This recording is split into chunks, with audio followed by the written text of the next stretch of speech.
To everybody that loves Taylor Swift but hates the new album, just know that that new album, what that sounds like to you, is what Taylor Swift has sounded like to all of us who don't like her music this whole time. The worst part about this absolutely horrific Taylor Swift album is that all of the millennial MAGA women are going to absolutely eat it up and be like, this song canceled is just so me. Like, that's actually me and my entire family, because so many people have cut me off because I'm a racist. This is just so relatable. Like, this is lyrically her worst album. I drink that brown liquor, I make deals with the devil because my D's bigger. I'm not a bad beat and this isn't savage. Like a toy chihuahua barking at me from a tiny purse, that's how much it hurts. I want those bright lights and Balenci shades and a fat ass with a baby face. Boss up, settle down, got a wish list, I just want you. All that beeping, wishing on a falling star never did me any good. It's like when a 12-year-old learns to curse for the first time and now they want to incorporate it into every single lyric. Like, this isn't how she always wrote. This is not the same girl who wrote and did the twin flame paint you blue, did the love affair main you too. But when you look at the content that is in the life of a showgirl versus all the other albums that have come out this year, like, this doesn't have any substance to it. The word digmatized has been used in a Taylor Swift song. There are too many allusions to Travis's penis in that song. It's like one time would have been okay, but it's too many. It's corny. Like, it's not clever, it's corny. Forgive me if it sounds cocky. He digmatized me and opened my eyes. Redwood tree, it ain't hard to see. That is unforgivable to me. It's the redwood tree part that I'm like, okay, great. So you wanted us to know that Travis has a big dick. At what cost? Your dignity? Egregious writing. I don't need to catch the bouquet to know a hard rock is on the way. Girl, get up. No. Some of the worst writing ever. This has nothing to do with it being about Travis. That's not why it's bad. It's bad because the lyrics are graphic. And it's okay to be graphic, but you can be graphic in a fun and cute way, like Sabrina Carpenter is. This is kind of gross. So today's video is about Travis Kelce's Redwood Tree and all the other insane lyrics in Taylor Swift's new album. No, seriously, we wanted to talk about the new album and all the discourse around it. And if you guys remember, this is my girlfriend Hollie. We made 2 videos last year on Taylor Swift. I think it was 2. Also featured on my Bear Grylls video, because Hollie loved Bear Grylls, him going full Christian weirdo. But basically, Hollie's writing an article, because Hollie's a music journalist, about something related to this. It's pretty much a similar topic to the video, but Hollie's going to come here for their expertise and also to be the Taylor Swift fan, I guess still a fan, and talk us through all of the discourse around it. So I don't even need to explain everything, I guess, to people, but if you're unaware of what the discourse is recently, I'll set it up and then I'll hand it over to Hollie. So Taylor Swift, to someone like me who likes a few of her songs, mainly the collaborations with Bon Iver in 2020, basically is like Marvel movies of music. As someone who doesn't really listen to her, she reminds me of Ed Sheeran. The songs are fine, inoffensive, but I can't differentiate them from each other. I'm actually listening to the album right now on shuffle just to get me in the headspace. I have listened to the album, unlike last time where I didn't listen to the album. And I've always said she reminds me of Ed Sheeran, where the songs increasingly become like self-parody. The context for people who don't follow music at all is now she is engaged to her NFL player boyfriend, and for some reason thinks we wouldn't all be given the ick by some of the lyrics about him. And now I'll hand it over to Hollie. So firstly, we'll just introduce the topic before we delve a bit deeper. What makes this album like uniquely bad? Is it because it's actually the worst thing ever? Is it worse than the last album that came out last year?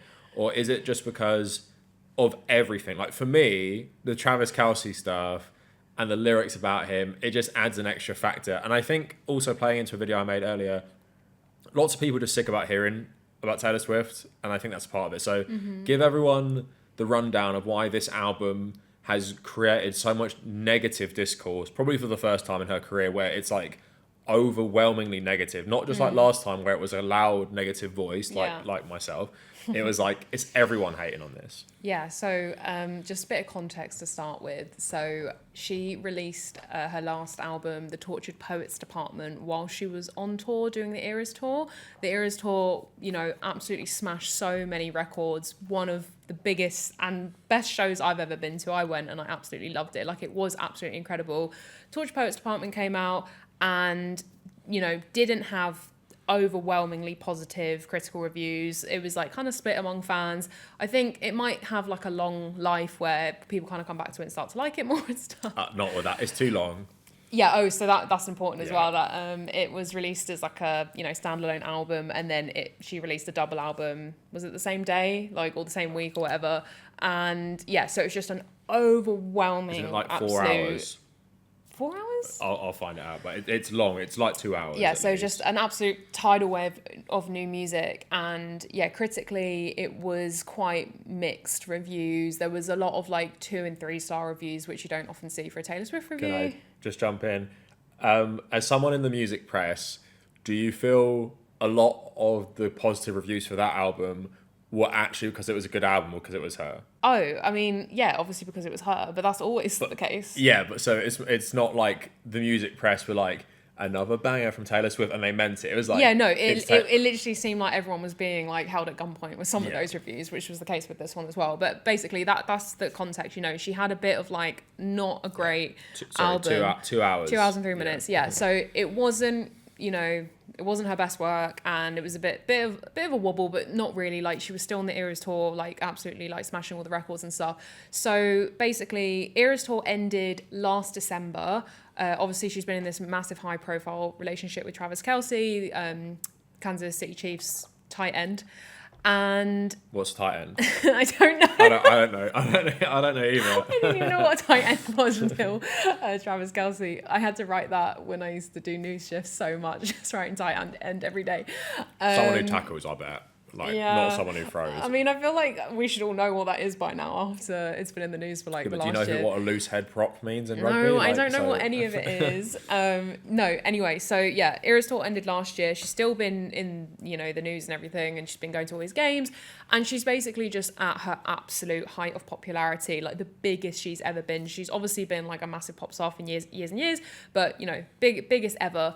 And basically, she announced this new album, The Life of a Showgirl, on Travis Kelce's podcast that he hosts with his brother Jason, called New Heights. Already that was just disgusting, like announcing a Taylor Swift album on a podcast. No, thank you. Yeah, if I could just jump in quick, it's so against her brand. Yeah. As like girly girl, like American, like country. I know she's not actually from Tennessee; she moved there, but it's like the image of that, and then she probably thinks it fits in nicely because, you know, it's so big in that. Like, I mean, it's big across America, but it's like very much like high school, middle of fucking nowhere in America, singer and whatever, cheerleader, and but she described it like that.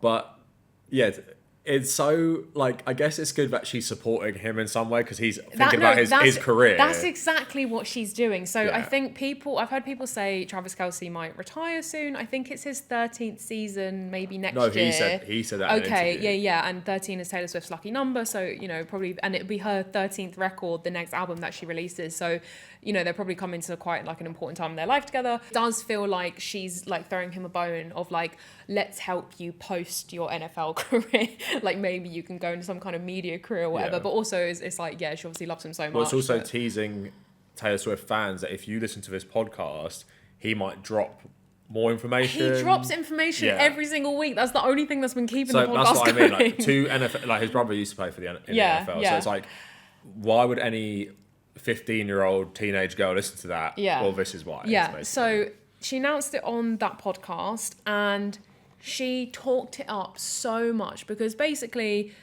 Taylor Swift, as much as she tries to be like, oh, you know, whatever, I just do me, like, I don't care about like the haters, she is very aware of like what people are saying about her, what the critics are saying about her, like whether she wants to admit it or not. She knew that Torch Post Department didn't go down very well, and on her social media, Gemma, she was like only posting. yeah, positive reviews. But like she, for the first time in a while, she's like really posting it. Like, if you give me a good review and yeah, tagging people and stuff. I'll reward you. Yeah, that's what it felt like. So yeah, with this album, she on this podcast gave loads, and you know, Taylor Swift, I think, was it her first podcast? She doesn't do long media appearances like that. So it seems like she doesn't really do any these days. She hasn't recently. Yeah, but it yeah, feels for the like album, she's she did used to. She did used to, like, she did like all the talk shows and interviews and radio and all that kind of stuff, but she's took a big break. Anyway, let's get through this context.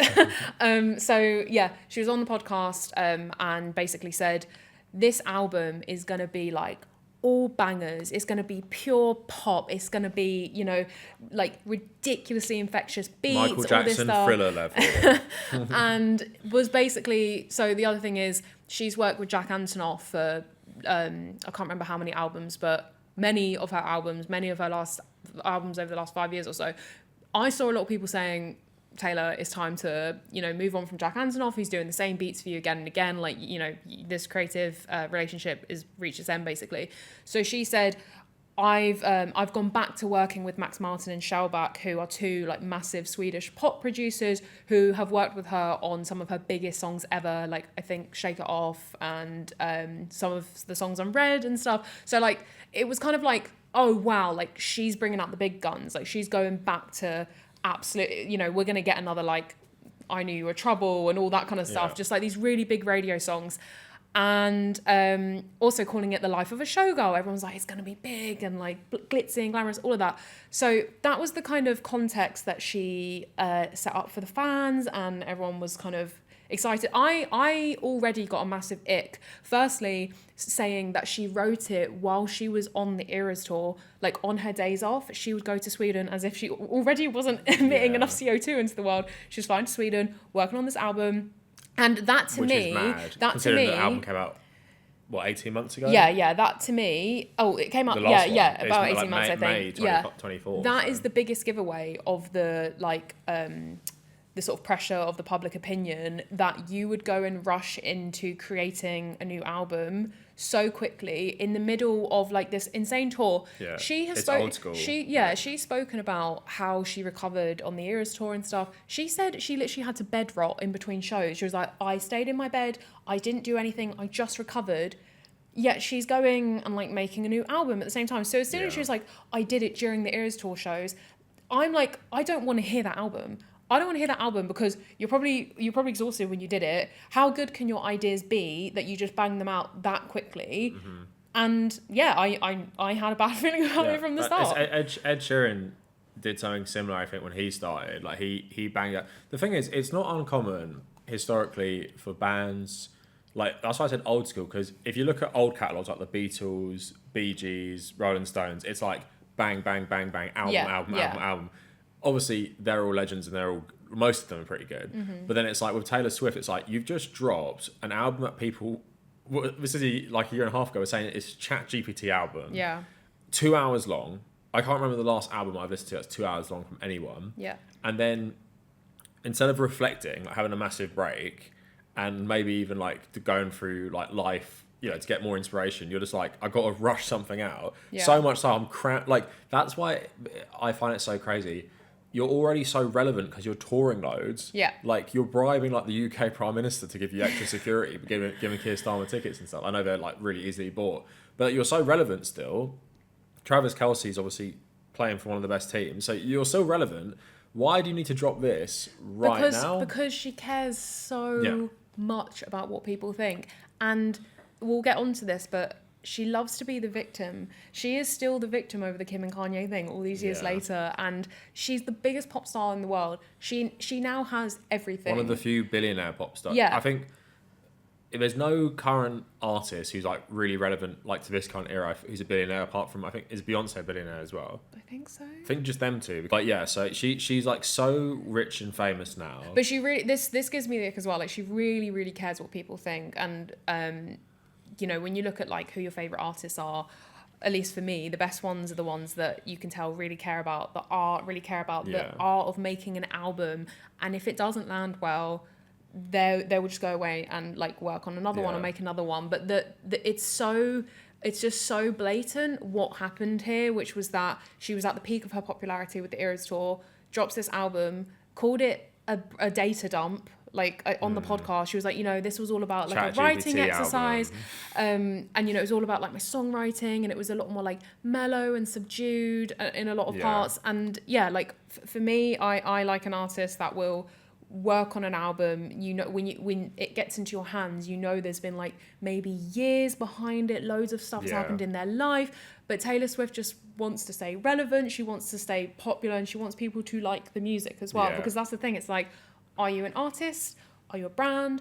Are you a pop star? Are you a songwriter? Well, like, because people say she's like the Shakespeare of songwriting, and I will say there are some lyrics. There are some lyrics that I adore. And just for context, I spent this whole summer re-listening to Folklore. That's honestly probably in my top 50 favorite albums ever.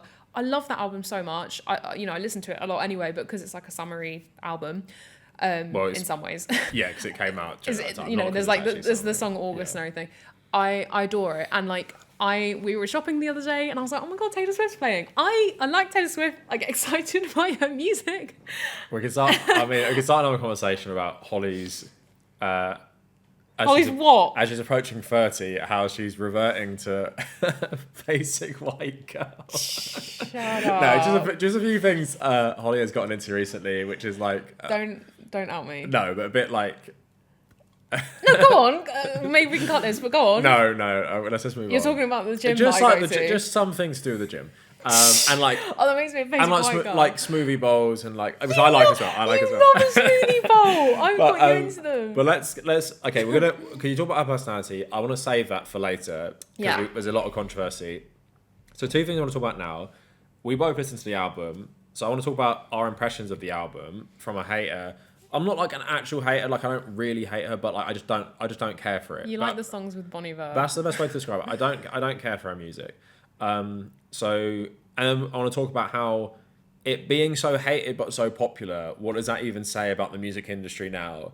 That when something's bad, it's usually panned and then not streamed properly. I mean, sometimes mainstream music does have that appeal. You've clearly forgotten about the song Dance Monkey, unless you never heard it. No, I'm saying there's not... Plenty of terrible stuff as well. Yeah, I'm saying there's a lot of terrible stuff it does well, but I'm saying if the hype normally propels something really high, or a lack of controversy, but nothing seems to stop this from being really popular, is what I'm trying to say. Yeah, like it's already broken loads of records, like streaming records and album sales and all of that. It's almost a given. And we can talk about the fans a bit later, because I know what it's like for... actually, yeah, we'll talk about this because it's relevant. So one of my favourite bands is Arcade Fire. I've gone a bit off them because of just some recent like controversy with the lead singer, but they dropped an album this year. And even if you're a fan, you might not have even realised it. And the fan base pretty much overwhelmingly don't like the album. Like pretty much hate the album. I like the album, but so I know what it's like to like something when everyone else hates it. Mm-hmm. The one thing I will say though is, I don't think with the Arcade Fire one, they kind of changed their sound a little bit, and I can understand why people don't really like it, even though I think it's good. With Taylor Swift, I don't think it's like bad, but I don't think she's ever bad. What I immediately said to you is, and what we were listening it together. I'm saying I can imagine this playing in every like dramatic bit of Love Is Blind. So or Love Island. So for context, people don't realise, Love Is Blind is a reality show that we watched a couple seasons of like 3 years ago. We watched more than a couple, but yeah. Well, I really started hating it after like the 3rd season because it became increasingly staged. But they basically never use licensed music. Yeah. But they would use, I think it might have even been original music or obscure music that would so like narrate what was going on screen. So it'd be like, if it was like someone saying, I'm leaving, I can't do this anymore, the music would have lyrics like, I'm walking out the door. Yeah, it's like, you've betrayed me. Yeah. Taylor Swift's new album is that. Taylor Swift's new album would fit perfectly in Love Is Blind because that is just the vibe it's given the whole time. So we'll give your impressions first because you listen to it on your own. Yeah. And then you listen to it with me. Yeah. So you can say your impressions first. Again, Taylor Swift fan, not Taylor Swift. I don't even know what I would call myself, but anyway, so I listened to it as soon as it came out, literally within minutes, because we were in a time zone where I got it in the day, thankfully, and went in with an open mind, and I was kind of listening and listening and listening. I think I got to like the 5th track and I was like, where are the bangers? Where are the bangers that I was promised? The music itself was so disappointing. Yeah. And we'll talk about the lyrics in a second, because but obviously music, with those producers, I thought it was just going to be like, yeah, bangers. I thought it was going to be like earworms and all the hooks and everything. And it just none of it. And yes, so that was one thing. And then the lyrics are, where do I start? They're so bad. They're so bad. Yeah. Well, hang on. Are you choking on? No, I boba? would still say cancelled, belting out cancelled. I don't think any respectable artist should be using the word cancelled. It's like 2010, Yeah, a millennial girl bossing. Did you girl boss too close to the sun? No, so the lyrics remind me a lot of the Tortured Poets Department, which is just like so on the nose, nothing artistic about them. Like they're just very bad, explicit. Like, I mean, the explicit and the sexual lyrics is a whole kind of separate conversation, but just touching on it briefly, I think it's interesting this album arriving at a time where there's all these pop girlies who are just really reinvigorating the pop landscape. Sabrina Carpenter, obviously Charli XCX, yeah. Chapel Roan, and a lot of people are comparing what Taylor's trying to do on this album with Sabrina Carpenter, who makes all these like little innuendos and jokes and puns and stuff, but Sabrina Carpenter does it so well in such a fun way, and she's made that her thing. And also Sabrina Carpenter has really had to sort of back herself in the press with like, no, this is who I am, this is my brand, I'm not going to be shamed for it. And then Taylor Swift but it comes off as controversial when she does it. And like cringe. her album cover was really controversial. So like that's an interesting pop star to me, and Taylor Swift trying to do it is just yucky. And like the Swiftologist summed it up perfectly. At what cost like Taylor Swift's dignity and stuff. So yeah, it's just cringe. It's a shock. It's a shock when you hear it because you're not prepared. For that level of explicit sexual reference in a song that doesn't feel like it warrants a sexual reference. I'm trying to think of the most sexual songs.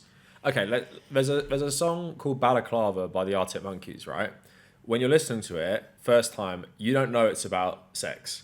Okay. You listen to it a few times. It's a very explicit song about sex. Kings of Leon have a few ones as well. And I think that's a good thing, that you don't immediately realise it's about sex. When you're talking about your boyfriend's redwood tree penis and opening your thighs out... His love was the key that opened my thighs. That is honestly in the top 10 worst lyrics of potentially Especially all for time. someone who's been in quite a lot of casual relationships that have lasted like a couple months. Like, you're now saying that like his love is what opened your thighs. Also, open my thighs is so crass and like... No. undignified. If people haven't listened to it, it's the last line. Yeah, this is what I was going to say. It literally ends line. with his love was the key that opened my thighs. Yeah, so I'm not saying Travis Kelce is a bad looking dude, but because he's a meathead, like he's not. You don't picture him as some sort of like romantic caressing someone and like being very smooth. You picture him as an NFL player who's a meathead. So this image of like, if you could frame it as a way like, oh, he's so sexy. He can like seduce me, and it's like, no, his love opens my thighs to his redwood tree penis. But also, and that's literally what she's saying. That's what she's saying. It's not even subtle. The redwood tree thing might be like a bit of a meta internet joke, because someone literally tweeted, maybe you can include the tweet now, someone made a joke about like, oh, Swifties, when Taylor Swift writes about sex but doesn't say it like this, and they said redwood tree, and then she actually wrote it in the song, so it might be like a bit of a joke. She's not talking about like Daniel Craig, James Bond. She's talking about some knucklehead. No, I know. No, but also people were like, oh, it's like the lyrics have been written so that Travis can understand them. And also, the thing is, like, I feel like this relationship for Taylor Swift is touching her bros, touching them. Whatever that was. Touch me while your bros play Grand Theft Auto. Her bros touching themselves while they play Grand Theft Auto. No, so it just feels like a lot of Taylor Swift fans are saying like, it's so nice to see her happy. Like he supports her so much. He's this, he's that. She's just being herself.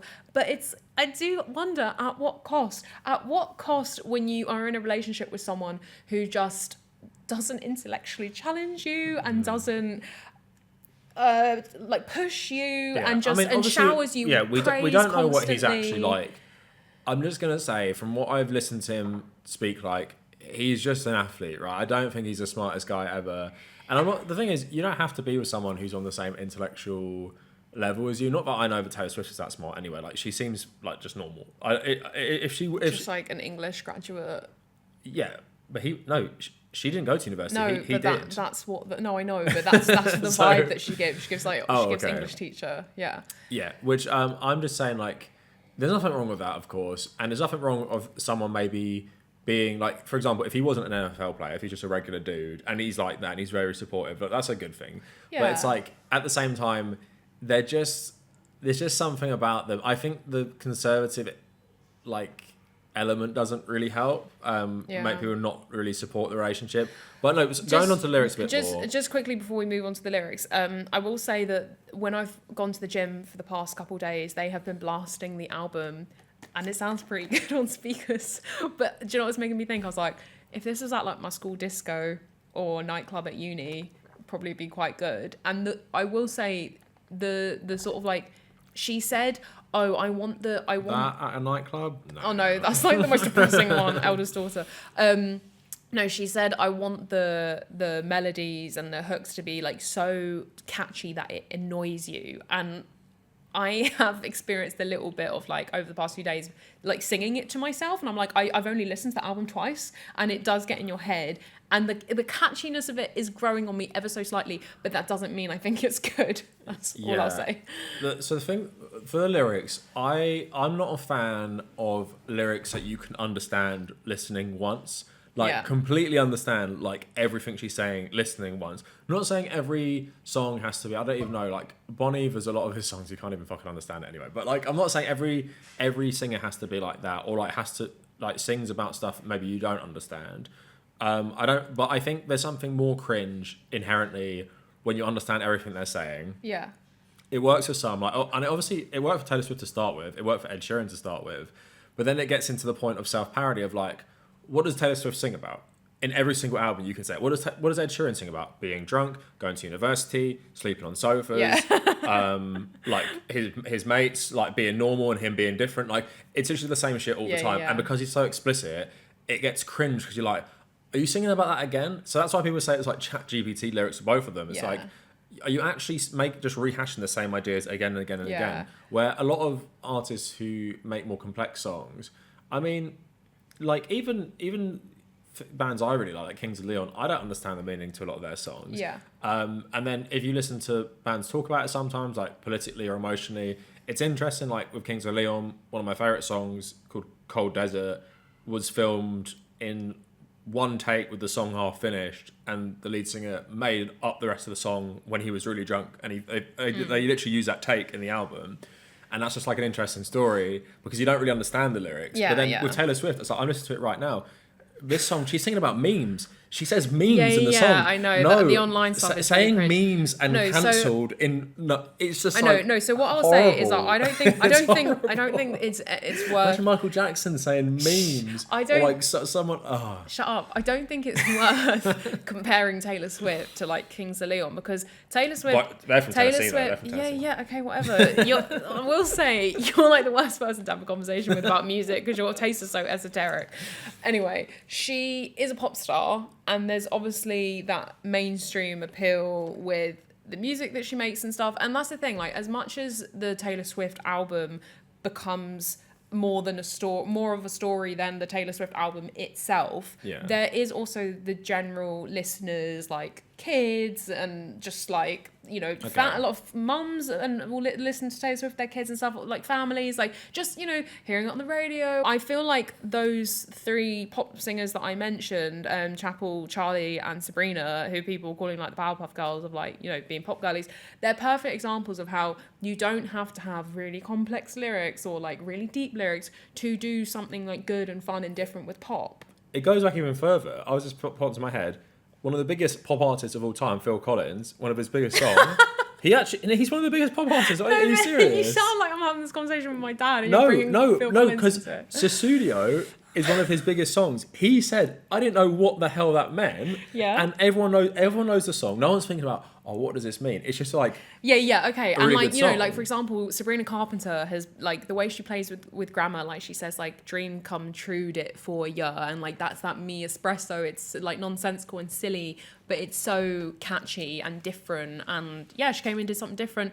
Brat is a whole other conversation, and Charli XCX is actually involved in the discourse of this album, so maybe I'll hold on to that for a minute. I was using that point. It's at what cost? What Swiftologist said about the lyrics. Yeah. I'm saying is like, you can have a catchy song with explicit lyrics, or you can have an explicit, like an album, which is like your manifesto of like your life right now, and it's not catchy. Like this song right here, this is Love Is Blind. Elizabeth Taylor. Yeah, this is Love Is Blind. This is literally Elizabeth like, I Taylor. can't do this anymore. I've got to leave this relationship. And it's like playing as like they're walking away. It literally Yeah. like, it's so inoffensive, but it's like also I can't ignore the lyrics. Yeah. So that's the same with Ed Sheeran. And just as a counter to something that I'm seeing people say a lot, maybe you can include the TikTok that we were talking about.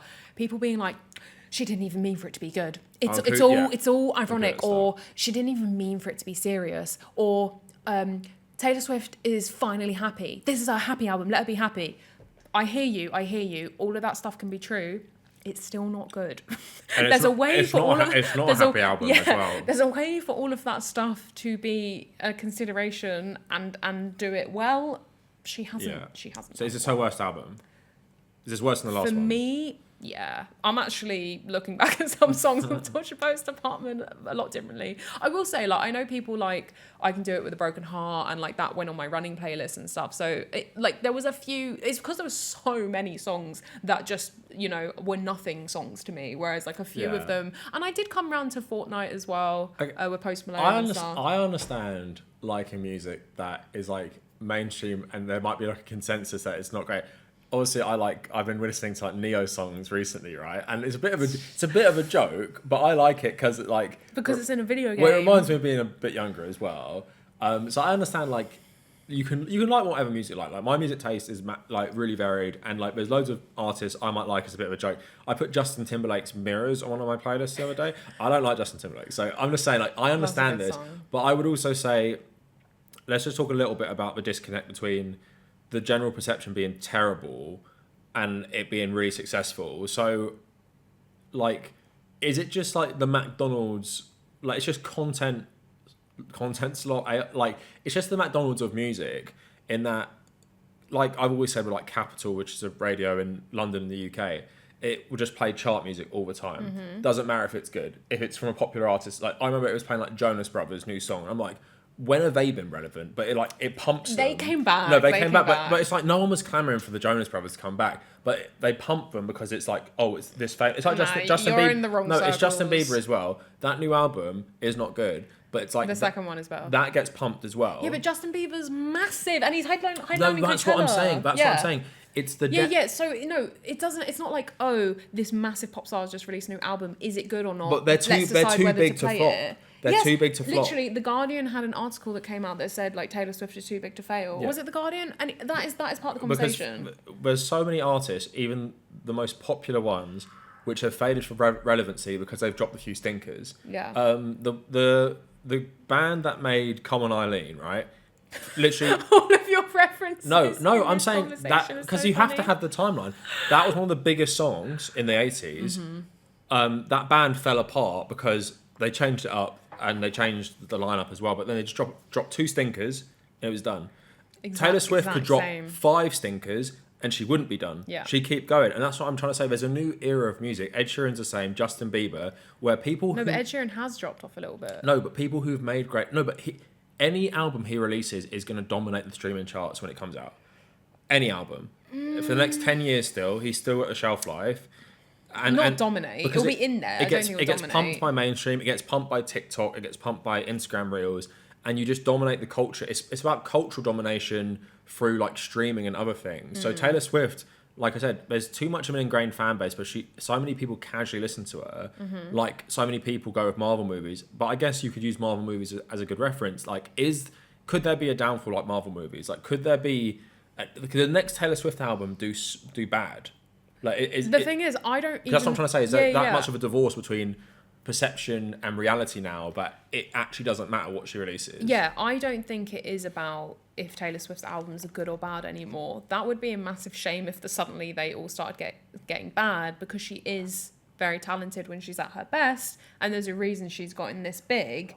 And if you look at the numbers and stuff, obviously, this is breaking records again, but it's almost like the momentum of like it builds and builds and builds, and she's still within this bubble of this like extreme popularity, or this like unprecedented popularity, it even feels like. And I know that there's someone like this in every era, but I truly, pun not intended, I truly can't remember another time in my life where the hysteria for an artist has been this huge. Even Michael Jackson's the only person I remember. Yeah, but not within like our within living memory. But we, growing up, he was just like everywhere. But you couldn't escape it. As kids and stuff, we weren't, really in the center of those moments when he was like at his biggest and stuff. Yeah, just saying about like the Eras tour and everything, and how big she got. I feel like she's still riding that wave a little bit, and I don't know. Honestly, this is a really interesting place, and I don't know where she's going to go next.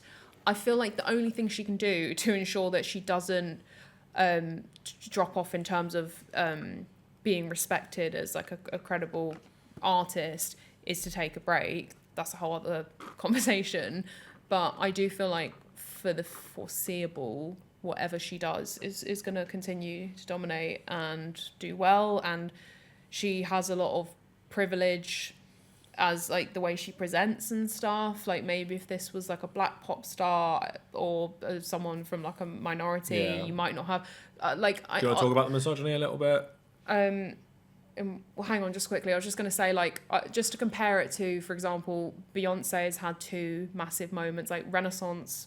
I compared it to that in the last video that we made, and they both of them had their cinema releases of their huge tours. And then Beyonce had Cowboy Carter, and I went to that tour this year as well, and that was seriously just like insane, so good, but just not on the same level as Taylor Swift.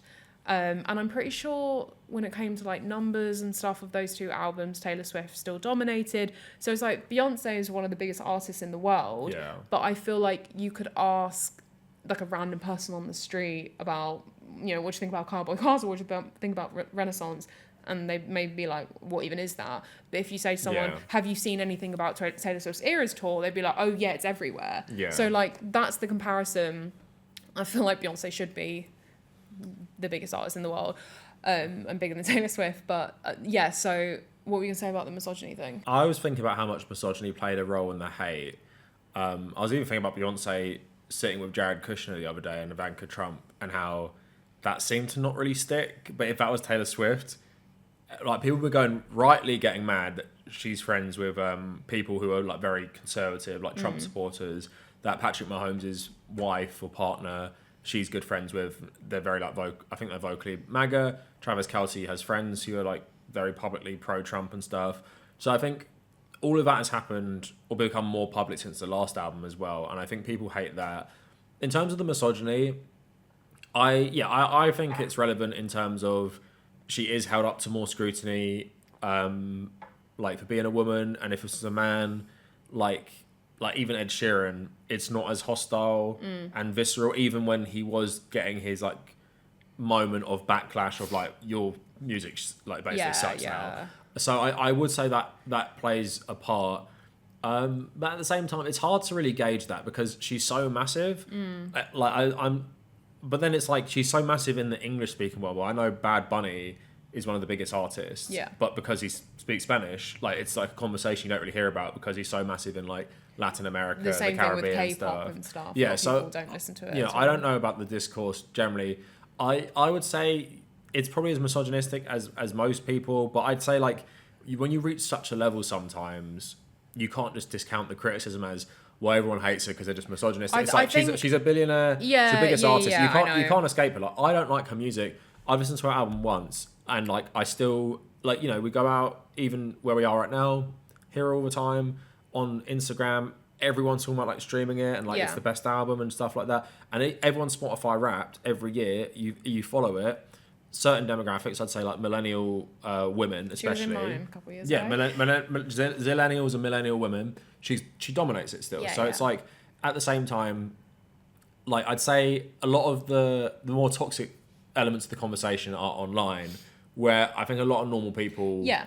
would either not care for her or like her outside all the reasons we're talking about today. Like they're unaware of what we're talking Yeah, about. the misogyny element feels like it comes from a lot of obviously just like right-wing pundits and these people who have like a thirst for her to just fail and have her downfall. Like that is really disgusting when people are like they don't care. They don't care if the music's bad. Yeah, it's exactly. like they'll jump on it and they'll be like, the reason I care to make myself, not saying anyone.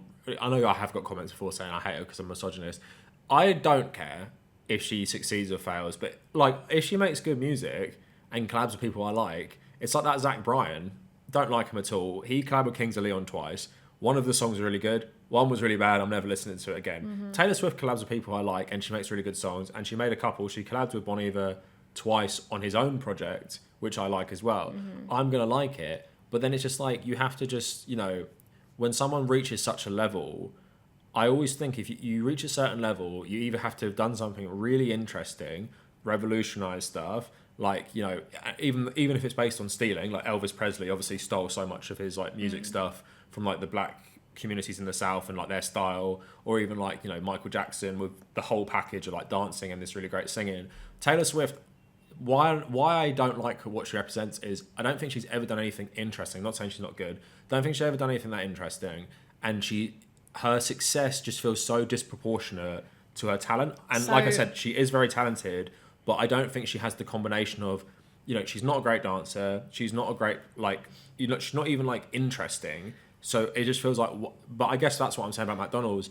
She's so sanitized and easy for people to like and project on. She can just become like this less controversial billionaire pop star that everyone listens to, I guess. The interesting thing that you're looking for, like what has she done that's interesting, is a lot of people credit her for this sort of diaristic style of writing, which is very like, this is about my life, this is about like, I'm a young woman, like she's documented what it's like being a young woman going through heartbreak and growing up and change, and like each of her records captures a different time in her life. And a good comparison to this would be someone like Joni Mitchell, and I think she was one of the earliest like female songwriters who started writing about like, this is my breakup and this is what happened kind of vibe. So she's kind of following in that lineage of songwriters that write like that, because not everyone does. And like, you can listen to some albums and be like, oh, this is probably influenced by a breakup, but in that way, the literal side of those lyrics is what appeals to people, or what has appealed to people for a long time. And I can remember listening to Red when, was that 2012? So we were in year 12, year 11. But I just remember... Year 13. I remember... No, year 12. I obviously listened to early Taylor Swift, but I think Red is when I started getting into her more, again, properly, and I listened to Red, like, back to front, like, again and again. And I remember being that age and, like, resonating with the lyrics and stuff, and then just the fun of 1989 and being at university and that playing in the club. So from the perspective of, like, a woman and the honesty, and she did have all of that controversy with like Kanye West and Kim Kardashian and so there was a period of time where she was kind of portraying herself as like the victim, and I'm winning this huge music award and Kanye West is upstaging me and all of this stuff. And I'm sure she's gone through a lot of stuff in her personal life with the music industry where she probably hasn't been treated well and things, even though she is Taylor Swift, like, she's a woman in a cutthroat industry. So I'm sure there's a reason why she has all those feelings. But part of the problem people have now is she's not growing out of that, and it feels immature. Yeah, there's an immaturity to it, and she's got this victim complex, and there's been articles about why does she think she's cursed and why she's still writing about the same thing again and again. This could be a really so I actually wrote an article defending Taylor Swift from people who were saying she's not going to have anything interesting to say anymore because she's happy and she's in love, and like her best songs are because it like come out of her heartbreak and everything, and was just trying to say, I mean, first of all, it would be interesting to see her write from the perspective of a woman who is about to enter you know, like marriage and stability and all the stuff she's wanted for so many years, and having this like happy ending like that. I think that would have been interesting. Life of a Showgirl as a concept could have been so interesting about, you know, it ended up being more about like what was going on behind the scenes, but it could, you know, it could have been such like a fantastical, fun concept album. And even Midnight's, which was like the first pop album after she did the more like acoustic-y pandemic albums, Folklore and Evermore, that was a concept of like all the sleepless nights throughout her life, and you know, they were different, but there was this through line, and there was, you know, there's more potential to do stuff like that. This album is just immature and feels kind of like, it's like a nothing album. It's like, why are you giving us this? You have nothing to say, and it hasn't moved on. It hasn't moved you on artistically at all. Yeah, it's immature, and for some reason it's a fuck you, which we're going to talk about. So I found the lyrics very, very childish, and it's like someone old trying to be cool, like talking about memes, cancelled, redwood tree. It's like you're trying to be cool, Keep it 100. and that's not your image. And it's just like these lyrics. When lyrics start using like more like internet, like singing the word memes seriously, like trolling and memes. That's the line, and she's singing it seriously with a piano playing. This is the other thing. Can you imagine seriously playing the piano all sad and saying trolling and memes? Like, no, it just doesn't work. No, it doesn't work. This is the other it's such a contrast. Something that cringes me out so much about any singer is if they're hyper aware of what is being said about them, and then to the point where you will then infuse it into your art, like trolling and memes. But also, Taylor Swift has Bon Iver talking about trolling and memes. Taylor Swift has everything. She's just bought all of her original record all of her original music back, which didn't belong to her for many years, which is why she was doing the Taylor's version albums. She's engaged off the back of this absolutely record breaking, history making, culture shaking tour that everyone was talking about. And she's had like a couple of dud albums, but like she's got everything. Why do you care what people are saying about you on the internet? She's had her Instagram comments switched off for quite a few years now, so you can't even see the immediate response to like what people are saying on your post, like, so you have to go looking for it. And I just have these visions of Taylor Swift, like girls' nights, with like drinking the wine, being like, "Oh my god, people saying about this. People saying this about me online." I think that we've seen that a lot with like just so many famous people, like people like Mr. Beast and Elon Musk. But there's loads of other people. It's like, if you're so so for example, if you're like someone like Hassan gets so much hate, right? But he can't escape the impact of it because he's like a Twitch streamer, right? So he can't escape the noise. But when you're someone like Elon Musk, Mr. Beast, and Taylor Swift, you can escape the noise. Yeah. You can just continue doing what you're doing and not pay attention to people, because it doesn't even impact you. Because like if someone hates Taylor Swift or someone hates Mr. Beast or Elon Musk or all these like people, they're so in, because Mr. Beast, for example, he does all these YouTube videos loved by millions and millions of like many children.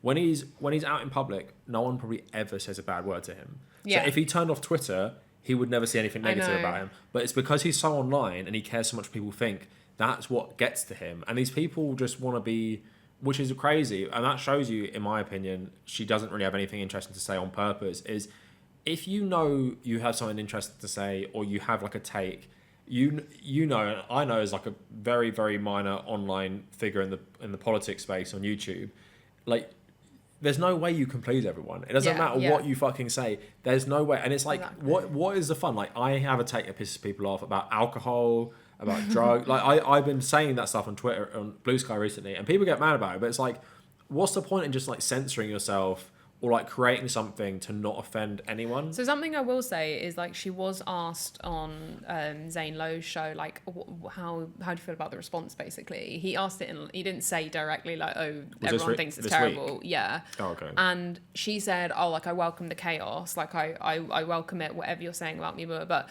that." In isolation, I'm like, yeah, respect. Like, you shouldn't be demonizing. First of all, you shouldn't be demonizing critics. Yeah. Well, it's a PR answer. Yeah, but especially because like musicians can call out critics online now and just be really like bad faith about the whole conversation around it anyway. So that's fine. And it's like, oh yeah, like maybe some fans like it, some fans won't. But then she said, the more you talk about it, every time you talk about my album, like you're helping me. And it's like, You don't believe that. So yeah, but also that's not really Taylor Swift's vibe of like, oh, you're making me so iconic, like, and you're just, you're making me money. Like, so it's like, which one are you? Do you care about your art? Do you care about the money? Let's bounce off this point, and you can lead the discussion. So, she's given this new vibe of like, fuck you. If you hate me, it still makes me money. She's entering her cancelled era because she's booming up about loving her friends being cancelled now, which she's such a badass. So she also had a song calling out another singer who they've collabed before in the past, both of them. So give people the rundown of how Taylor Swift is this, and even playing into what you've been talking about, entering her mean girl era, where she's no longer playing nice. She's entering her cancelled girl. Where she was a bit of a... She had some bite. She's entering her cancelled girl era, trolling and memes.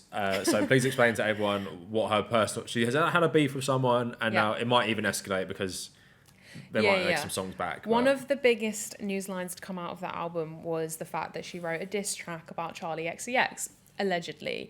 So for context, Charli XCX on her Brat album, another absolutely, culture shaking moment that just took over the zeitgeist. Kamala is Brat. Yeah. Kamala is Brat. Exactly. Which, that album was just so iconic. I love it so much. She had a song on the album called... she had a song... I'm trying to remember the name of the song that was about... Sympathy is a Knife was a song on the Brat album. And basically, that song was all about Charli XCX's insecurity in regards to another artist. And everyone deduced that it was Taylor Swift because there's a lyric where she says, "Don't want to see her backstage at my boyfriend's show." Charli XCX is now married to George Daniel, who is the drummer of the 1975. And Taylor Swift had a short fling with Matt Healy, who's the lead singer. And he was touching himself while he played Grand Theft Auto. That's what she sang about in her last album. No, that wasn't about Travis Kelce. No, it was about him. It was about Matt Healy. It wasn't about Travis Kelce. Are you serious? Yeah. Why would she sing about... Yeah, it was about him. It was about him. So there's a lyric in the last album where she sings about her boyfriend touching himself while... So they're all in the room. Taylor Swift is there. And he's touching himself, and they're all playing Grand Theft Auto together with Taylor Swift in the background. She sang about that in the last album. Anyway, so that song is called Sympathy is a Knife, and I've related to it so deeply, as did a lot of other women. It's all about Charli XCX's internalized feelings of, how other people's success make you insecure, and you're like, do they hate me? Am I being paranoid? Is it this? Is it that? But it didn't come off as a diss track. The only bad thing she said was, "Don't want to see her backstage at my boyfriend's show." But there's another lyric where she says, like, "This one girl taps my insecurities," and it's all about, like, the way, it's not very like, oh, you got to read into the meaning. It's pretty like explicit, but the way I take it is, this person is so successful and so good at what they do. And there's another lyric where she says, "I couldn't even beat her if I tried." It was not tearing Taylor Swift down. It was all framed from Charli's perspective of being insecure. Now, obviously, people figured out it was probably about Taylor Swift. Then Charli XCX did an interview with Variety, and Variety got a quote, which is what sometimes journalists will do for profiles. They get a quote from someone who knows the artist to give, like, a bit of commentary about something. So Taylor Swift gave a quote saying basically she admires Charli as an artist. So it kind of felt like, oh, okay, so they're good, whatever. Who knows what has happened behind the scenes from then? Because maybe Charli was... Boyfriend drama. I don't know. But, like, maybe Charli was, like, talking about her behind her back or something. I don't know what went on, like, in the real world, in the pop star world. Like, maybe something got back to her. Taylor Swift has come back with this diss track, which is so mean, like, so mean girl. Like, there's lyrics like, "The coke's got you brave, and you called me boring Barbie," and just, like, really mean, nasty lyrics. And it really just summarizes Taylor Swift's victim complex, as in, like, Charli XCX had this very thoughtful, complicated, like, just very like so much turmoil in her lyrics, all about herself. Taylor Swift apparently maybe like hears it and is like, oh my God, that was so mean, like so mean. And so the reason I was going to say Everything Is Romantic, that's another song on the Brat album. And Taylor's song is called Actually Romantic, because it's like, you're talking about me so much, it's actually romantic. Like, you know, you must like me, whatever. And in her commentary of the song, she said, it's about when you realise that someone has an adversarial relationship with you that you didn't even know about. So make of that what you will, but it has really annoyed me. Mean Girl era. And also, the only thing I was thinking about when you said that, she obviously like had broke up with that guy. And he's obviously mates with the drummer. Yeah. So there might have been some background nastiness of like teaming up against her, like the band with Charli XCX. And that's what all I'm thinking of.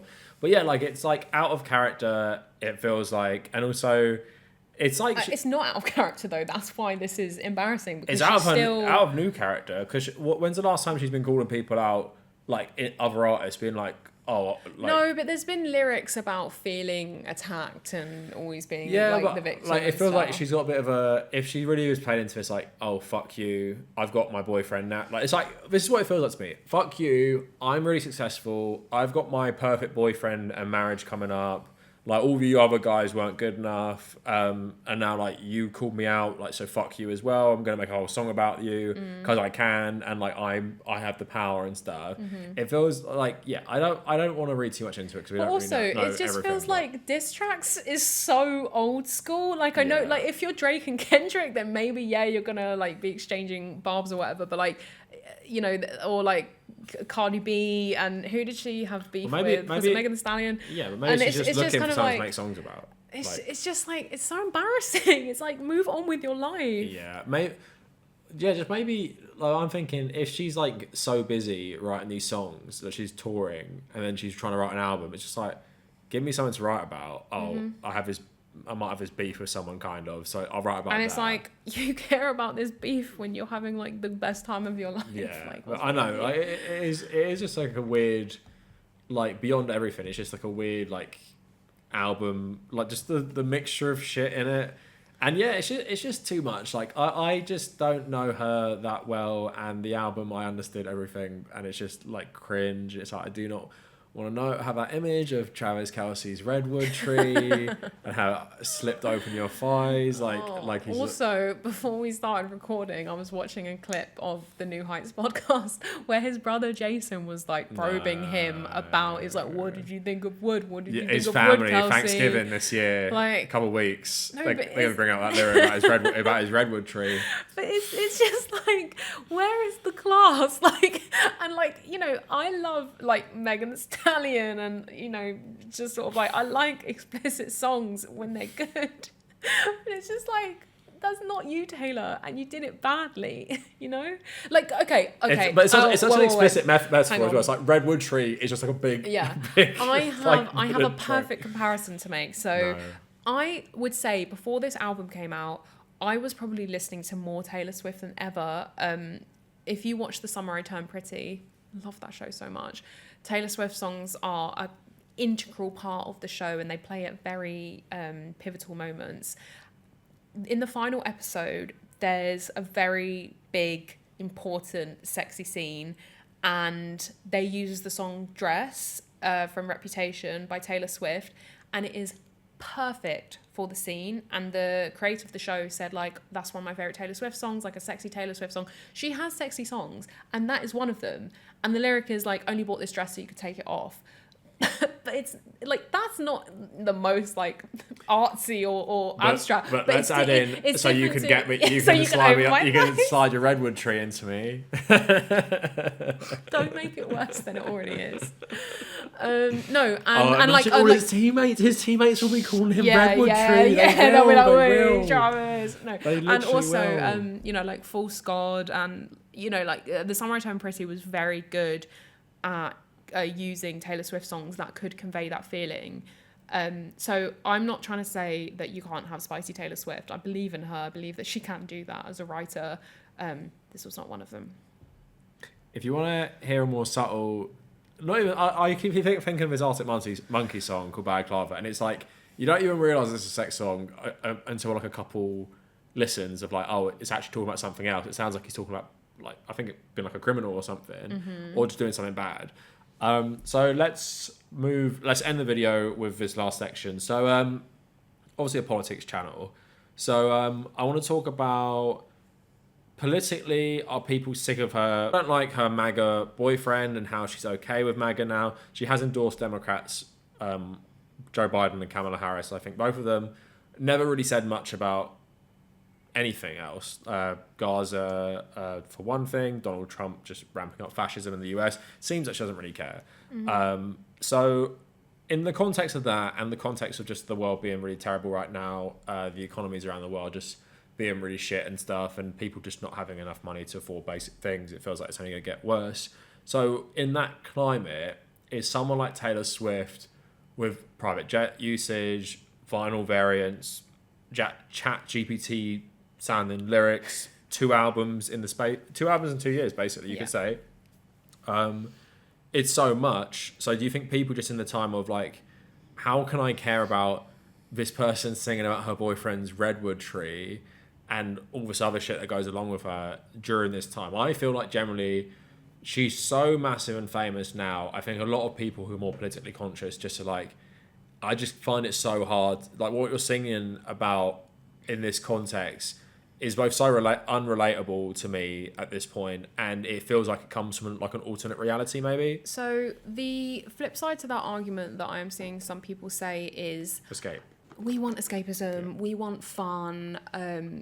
You know, another good example. You want redwood tree analogies to Travis Kelce's penis? Another good example is the sort of comeback of Pitbull, and he, you know, he's from like that recession pop era, and just really reminds people of like a time where everything was like simpler and better and everything. And you know, you might have seen people been wearing the bald caps at the concerts, and I spoke on the radio about, and they were like, "Why are people doing it?" And I was like, I think it's just like an excuse for something silly, like a bit, just like have some fun, whatever. That's what people are saying about Taylor Swift. It's like, she doesn't have to be writing about like the state of the world, blah, blah, blah. Like we just want fun, we want escapism. So, I mean, for me, I have never really cared about Taylor Swift as a person. I probably did when I was a bit younger. Like I used to probably watch more of her interviews and stuff. I'm interested in her as an artist, and obviously her career progression in itself, it is like a whole other topic of conversation, every album release now. So, but as like a person and stuff, I'm not like, oh Taylor, I expect better of you.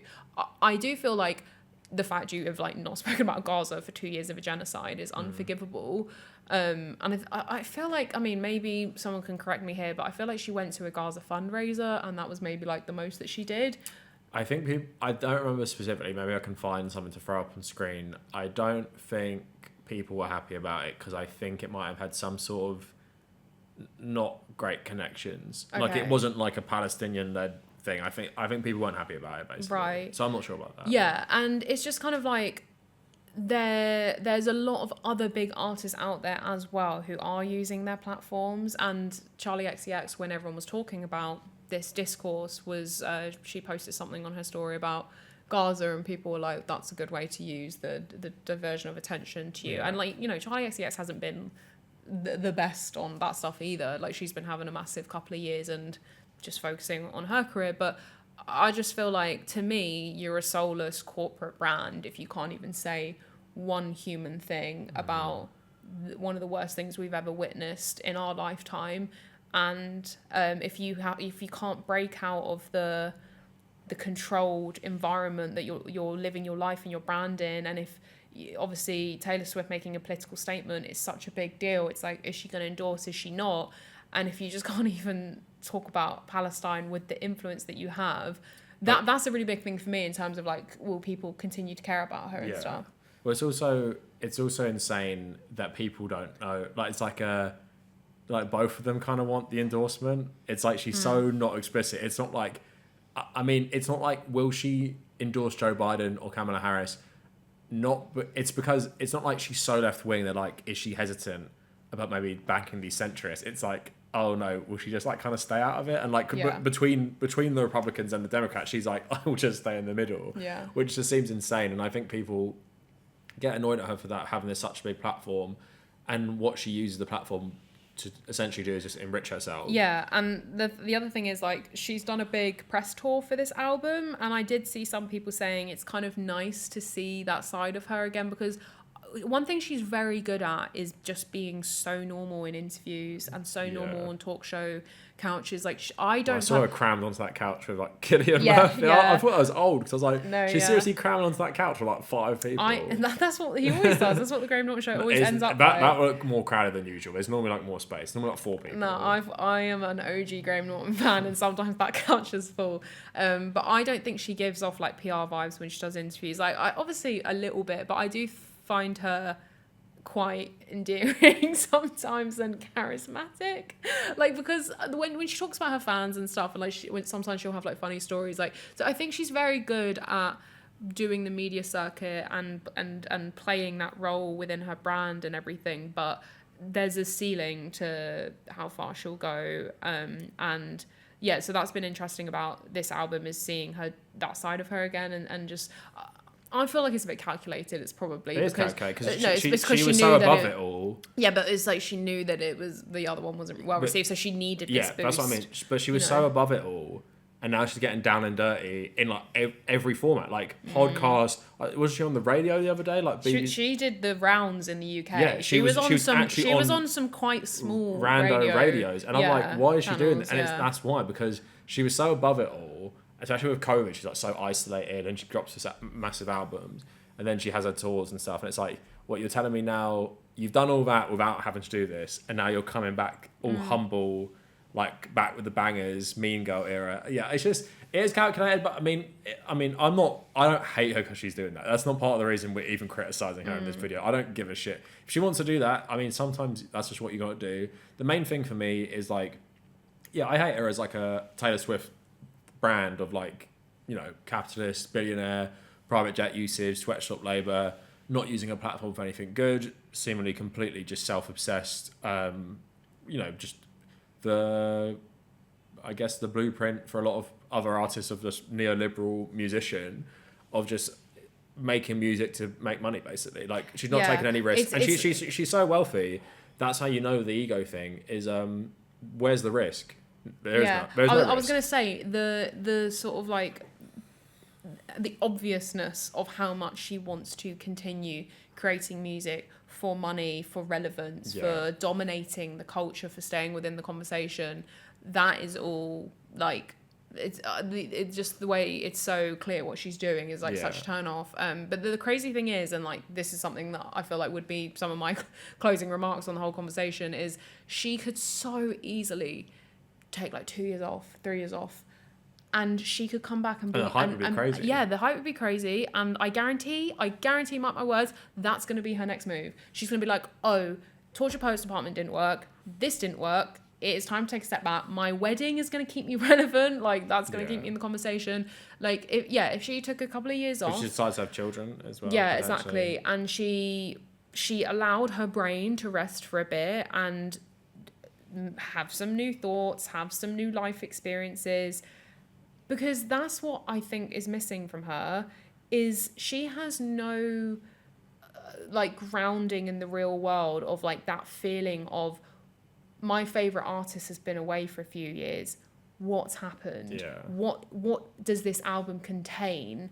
And someone I'm thinking about at the moment is Phoebe Bridgers, and she's like a indie singer-songwriter. She's also in the band Boy Genius, and Boy Genius had a huge year, like Grammy-winning album a couple years ago. But I'm so interested to see what the next Phoebe Bridgers record is going to be like, because she's someone who's spoken about like depression and stuff, and she's just one of these people who also, like Taylor Swift, writes very like from the heart about like her life and everything. So that's something I think Taylor Swift has no like handling on or sense of. Like, my album is also a comment on, or like a time capsule of my life. And if I release something when everyone in the world knows that my life was absolutely chaotic, and I've spoken about the sheer exhaustion I experienced during that time, no one's going to take that album and be like, wow, this is so deep, or like so interesting, or like all this stuff she was going through. So that this is another thing I'll say. I feel like she is so stuck between all these different like types of artists that like she doesn't know, do I want to be a pop star? Do I want to be a singer-songwriter and still be called like the Shakespeare like of my generation and stuff? Do I want to be somewhere in the middle? What's most important to me? She is spreading herself so thin in the sense of she's trying to touch all those bases. You can't do that. You can't do that as an artist. Maybe some people can successfully do it. I feel like I'd say Beyonce's pretty good at doing that. But yeah, so I feel like I really want to see her take a few years away and come back and do something interesting. And I'm sure she will come back and make an interesting album. Well, I think she's capable of doing that. Just with anything, oversaturation makes people sick. Like, look at Pedro Pascal. I know that's been like a bit of a manufactured hate campaign, but people can jump on those hate campaigns because it taps into a bit of a feeling of, why are you everywhere? Like, why do I have to, like Pedro Pascal, because he was in all these movies. He had like 4 movies at once in The Last of Us. So people are like, oh, you're absolutely everywhere. Like, obviously, he deserves it and stuff. He's a great actor. But I think Jennifer Lawrence talked about it as well. Like, she was everywhere. Everyone loved her. Then they're all sick of her.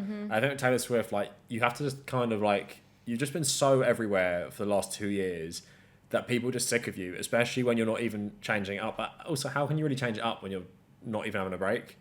So I think, going away and coming back would probably be the best. And for her, and you can imagine, like, if she gets married, especially if she, like, it decides to have a family. Obviously, I don't even think they've spoken about that, but if that does happen, It's on the new album. they are. She says, "Oh, have a couple kids, got the whole block looking like you." But she does want kids then. Well, according to the life of a showgirl, yeah. Well, purely for marketing, imagine her taking 4 years off, having children, and coming back.